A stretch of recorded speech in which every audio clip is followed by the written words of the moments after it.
Being an entrepreneur brings a sense of accomplishment to business owners, but their success depends a great deal on their support system. Here with me now is Meghan Rothschild, president of Chick Media and professor at Springfield College. Hi, Meghan. Hey, Alanna, how are you? Wonderful. Now tell me, Meghan, as a female entrepreneur, how important is it to have a strong support system? Oh, I think it's everything. As we go into our business ownership and start to build our careers and whatever the business is, if we don't have a support system who is willing to not only financially support us and shop with us, but also emotionally support us through the ups and downs of entrepreneurism, I think, it's really a critical piece to our success. Where do new entrepreneurs seek out peer support systems? I would say they should be talking to someone right before, even as you have an idea to open a business. This is one of the things that I think we don't talk about a lot as business owners is sort of what does it look like to be an entrepreneur? What does it look like to own and operate and run your own business?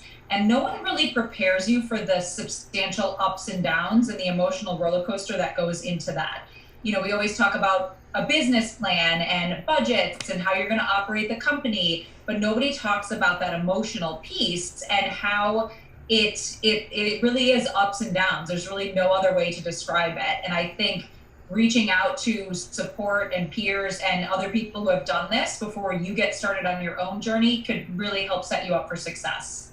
Now, what are some ways that general people can support small businesses and women entrepreneurs? Yeah, I think one of the first things that we should mention is it's really convenient to pick up the phone and order something online or go to your computer and order something quick and easy online. But as much as possible, everybody's guilty of that. I'm guilty of it. Certainly during the pandemic, we were all guilty of it. But as much as possible, if we can look to local before we shop at the big chain stores or we order online, I think that really helps with the local economy and it helps support our local entrepreneurs. So whenever possible, if you're in the market for something, try to see if there's a mom and pop right around your neighborhood or right in your local community that you can shop with first. I agree. I think sometimes you can find unique items in store that you can't find online. And I just know just recently a few women-owned businesses opened up in Westfield.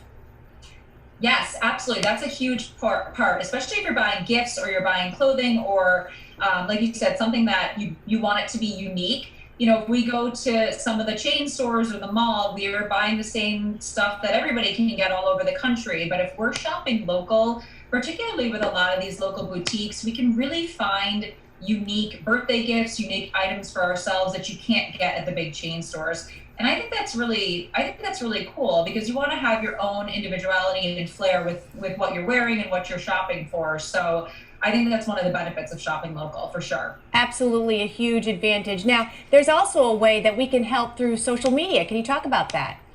Yeah, so a lot of times people will say if you don't have the dollars to spend, then at the very least be sharing content on social media. So as entrepreneurs, sometimes we are responsible for all of our own content and messaging, our own websites. All of that falls on us as the business owner because we don't necessarily always have staff to delegate that to. So it's really, you can be helping supporting your community businesses just by simply resharing what they're posting and with your own networks. If they have a sale going on or an event coming up, or you actually purchased something that you really loved or you had a great meal at a local restaurant, why not share and talk about that on social media so that other people know that's a great place to go to give your business to? Yeah, excellent idea to give them that social media plug. It's been a very tumultuous time for business owners. What about just something simple like reaching out to see how they're doing? Yeah, a wellness check is always in the stores. It's always a good idea. Like I said before, being an entrepreneur is not the easiest thing in the world. It can be very, very stressful, and it can also be very isolating for those of us who have small teams and some of us who don't have any team at all. So simply just messaging someone, sending them a card, texting them, hey, how are you doing? Are you hanging in there? Is there anything you have coming up that I can share with people? Or, what do you need support? Where do you need support? That means so much to entrepreneurs, just that simple check-in. And Meghan, lastly, speaking of supporting female entrepreneurs, I hear there is a scholarship opportunity for those looking to pursue certain career paths. I'm wondering if you can tell us all about it. Yeah, so Chick Media has launched our second annual Chicks of the Future Scholarship. This is a $500 scholarship going to a woman of color pursuing a degree in marketing, public relations, communications, business, or entrepreneurship.